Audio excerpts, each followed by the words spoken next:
প্র্যাকটিসটা তো তেমন আমরা দেখি না। যেমন আমাদের যদি ওয়েস্টমিনস্টার টাইপ অফ গভর্নমেন্টে দেখি, ব্রিটেনের আমরা এক্সপিরিয়েন্স দেখি, বর্তমান প্র্যাকটিস দেখি যে পার্টি চিফ প্রাইম মিনিস্টার হন।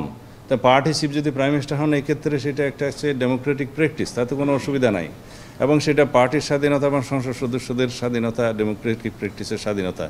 একটা জিনিস আমাদের খেয়াল রাখতে হবে, সেটা হচ্ছে যদি কেয়ারটেকার সরকার ইন প্লেস হয়, যেটা হয়েছে, এবং যদি ফ্রি ফেয়ার নিউট্রাল ইলেকশন আমরা এনশিওর করতে পারি থ্রু ইলেকশন কমিশনকে স্বাধীন সত্তা হিসেবে কাজ করতে দিতে পারি আমরা, তাহলে পরে যেই ভোটের মাধ্যমে যে পার্লামেন্ট নির্বাচিত হবে, সেখানে মনে করতে হবে জনগণ তাদেরকে চায় এবং জনগণ হচ্ছে সোভরেইন ক্ষমতার অধিকারী। সুতরাং সেটা সেই পার্টি এবং সেই পার্লামেন্ট মেম্বারদের, মেজরিটি মেম্বারদের সেই ইচ্ছার উপর নির্ধারণ করা উচিত। আর একটা প্রশ্ন এসছে যে লিডার অফ দি হাউসকে সেম ব্যক্তি হবে। এখন আমরা বলছি যে মেজরিটি পার্টি যে পার্টির চিফকেই প্রধানমন্ত্রী করবে, সেটা আরেকজনকেও তো করতে পারে, সেটা অপশন থাকা উচিত।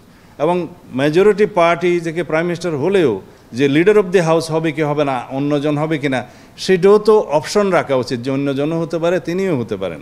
তো এই অপশনগুলো আমরা ফ্রি রাখতে বলছি ফর ডেমোক্রেটিক প্র্যাকটিস। এখন আর অন্যান্য বিষয়ে যেমন উচ্চকক্ষের আসন সংখ্যা কত হবে, সদস্য সংখ্যা কত হবে, সেটা 100তে নির্ধারণের বিষয়ে আমরাও একমত হয়েছি, ওনারাও একমত হয়েছেন।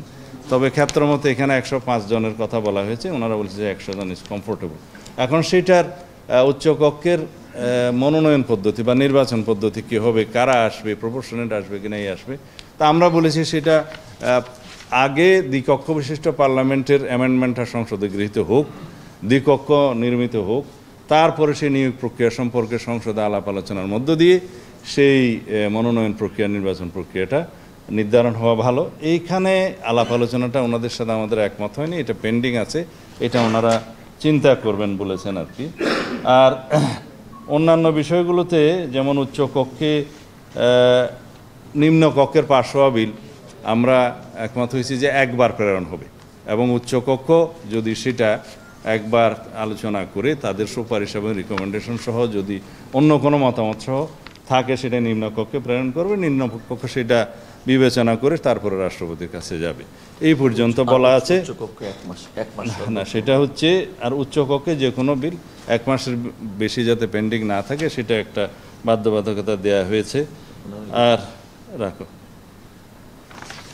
আর আন্তর্জাতিক বা দ্বিপাক্ষিক বা মাল্টিলেটারাল যে সমস্ত চুক্তি হয় আর কি রাষ্ট্রের, এগুলো সবগুলো ওনারা যে বলছে প্রাথমিকভাবেই যে পার্লামেন্টে উপস্থাপন করা হবে, সেটা আমরা বলেছি এটা সুবিবেচনা প্রসূত নয়। তাহলে পরে কোনো চুক্তি রাষ্ট্র, যেমন বাণিজ্যিক চুক্তি আছে, বিনিয়োগ চুক্তি আছে, বাইলেটারাল অনেক চুক্তি আছে, যেগুলো সাধারণ চুক্তি, যেগুলো রাষ্ট্র পরিচালনার ক্ষেত্রে নর্মাল প্র্যাকটিস করা হয়, এগুলো পাশের মানে চুক্তির পরে পার্লামেন্টে তার পরবর্তীতে উপস্থাপনের যে বিধান, সেটা আমরা যেন প্রয়োগ করি।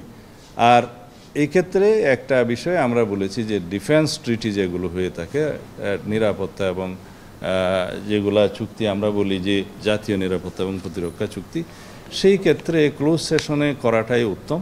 এবং সেটা কিভাবে কি করা যাবে পরবর্তীতে আলোচনার মাধ্যমে ঠিক হবে। কারণ এটা হচ্ছে যে পৃথিবীর বিভিন্ন দেশে প্র্যাকটিস আছে যে এগুলো বহু বছর পরে প্রকাশিত হয়, কারণ সেটা জাতীয় নিরাপত্তা এবং প্রতিরক্ষার বিষয় থাকে। আর ন্যায়পাল নিয়োগের ক্ষেত্রে আমরা বলেছি যে ন্যায়পাল, এটা অম্বুডসম্যান অ্যাক্ট 1980 নামে একটা অ্যাক্ট আছে, সেটা আমাদের ৫ম সংশোধনের পরে শহীদ রাষ্ট্রপতি জিয়াউর রহমানের সময়ে সেই আইনটা প্রণয়ন করা হয়েছিল। ইতিমধ্যে পরবর্তীতে একটা কর ন্যায়পাল সৃষ্টি হয়েছিল, যে কর ন্যায়পালটা আবার রিপিল হয়ে গেছে সেই আইনটা। তা আমরা বলেছি অম্বুডসম্যানের ক্ষেত্রে আমরা বিদ্যমান আইনের যথাযথ সংশোধনী করে যুগোপযোগী করার জন্য আমরা নীতিগতভাবে একমত হয়েছি। আর অন্যান্য বিষয়গুলোতে যে সমস্ত উল্লেখযোগ্য বিষয় আছে, সেটা হলে এখন নির্বাহী বিভাগে আসি। নির্বাহী বিভাগে অম্বুডসম্যান দিয়ে আমাদের আইন বিভাগটা মোটামুটি আলোচনা শেষ।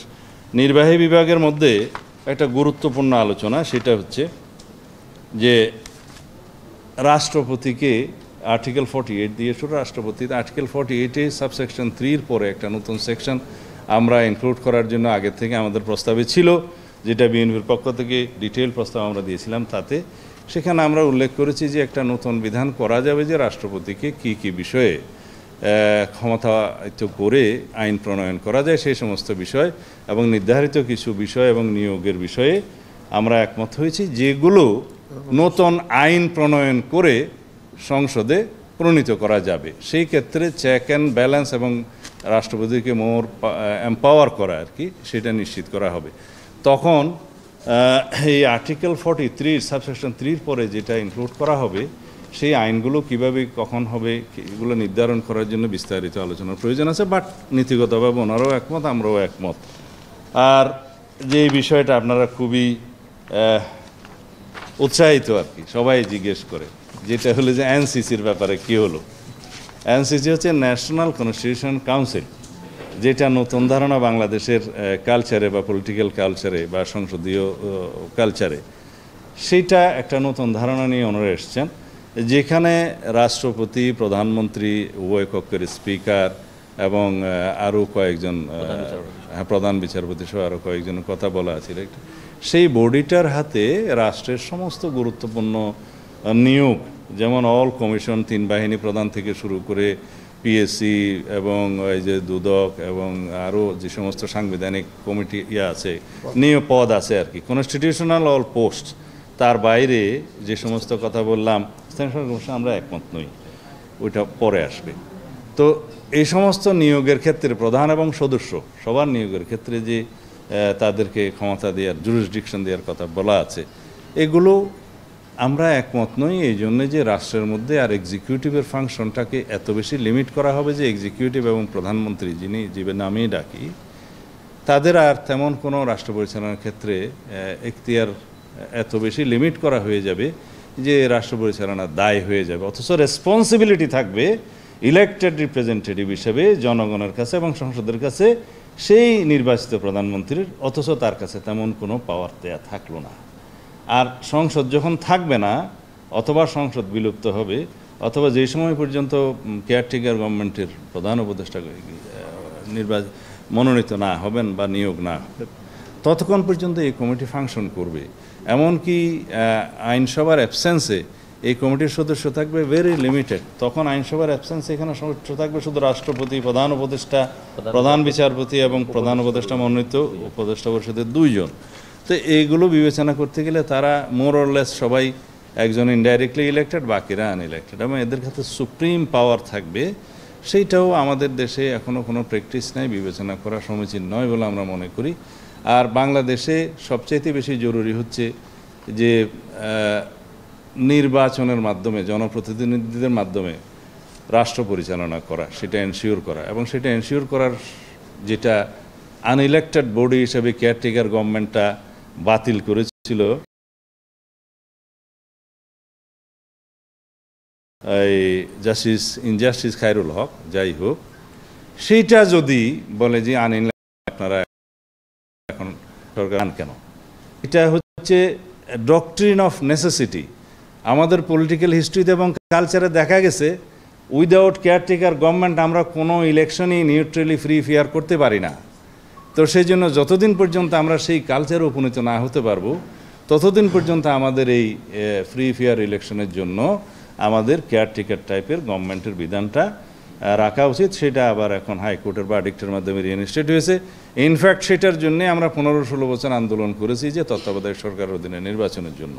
তো এইটা হচ্ছে একটা জনগণের চাহিদা, এবং এটা হচ্ছে একটা ডক্ট্রিন অফ নেসেসিটির মাধ্যমে আমরা প্রমাণ পেয়েছি, এবং আমাদের প্র্যাকটিসের মাধ্যমে আমরা দেখেছি যে আমরা সেই অবস্থায় এখনও রাষ্ট্র হিসেবে উপনীত হই নাই যে যেখানে ফ্রি ফেয়ার ইলেকশনের জন্য কেয়ারটেকার গভর্নমেন্ট ছাড়া অন্য কোনো অল্টারনেটিভ আছে। তো সেই ক্ষেত্রে আমরা বলতে পারি যে এটা 90 ডেজের জন্য শুধু রুটিন ওয়ার্ক করবে। তো এইখানে রুটিন ওয়ার্ক বাদে অন্যান্য বিষয়ের ক্ষেত্রে ওনারা যে প্রেসক্রাইব করেছে তার সাথে আমরা একমত হইনি, সেটা দেখা যাবে আরও আলাপ আলোচনার মধ্যে দিয়ে। ধন্যবাদ।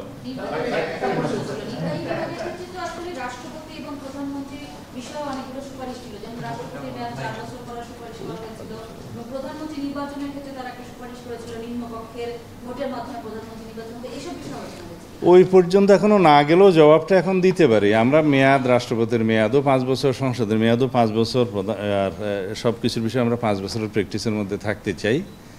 আর যেটা কি বললেন ওই নির্বাচনের ক্ষেত্রে, এই ক্ষেত্রে একটু ক্লিয়ার ধারণা দিই। প্রধানমন্ত্রী পদটা কিন্তু নির্বাচন হয় না।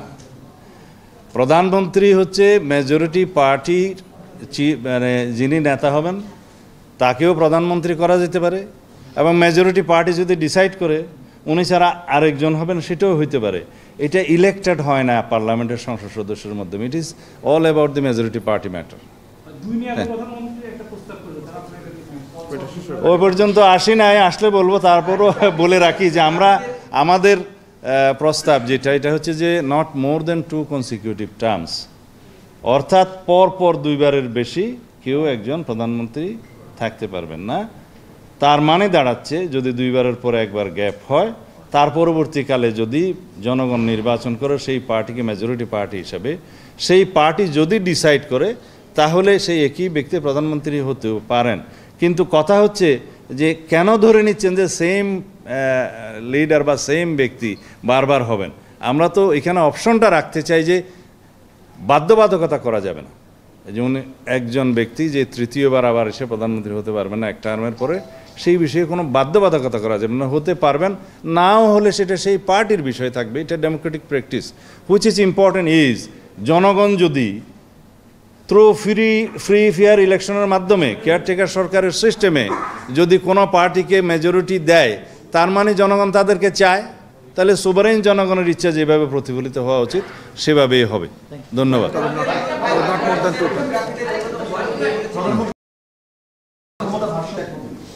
না, সেটা তো আইন প্রণয়নের মাধ্যমে আমরা বলেছি আর্টিকেল 48-এর সাবসেকশন 3-এর পরে আরেকটা সেকশনে অ্যাড করা হবে, যেখানে এনাক্টমেন্টের মাধ্যমে পার্লামেন্টে রাষ্ট্রপতিকে কি কি বিষয়ে ক্ষমতা এবং কি নিয়োগের ক্ষেত্রে ক্ষমতা প্রদান করা হবে সেটা আলাদা আইন প্রণয়ন করে দেয়া হবে।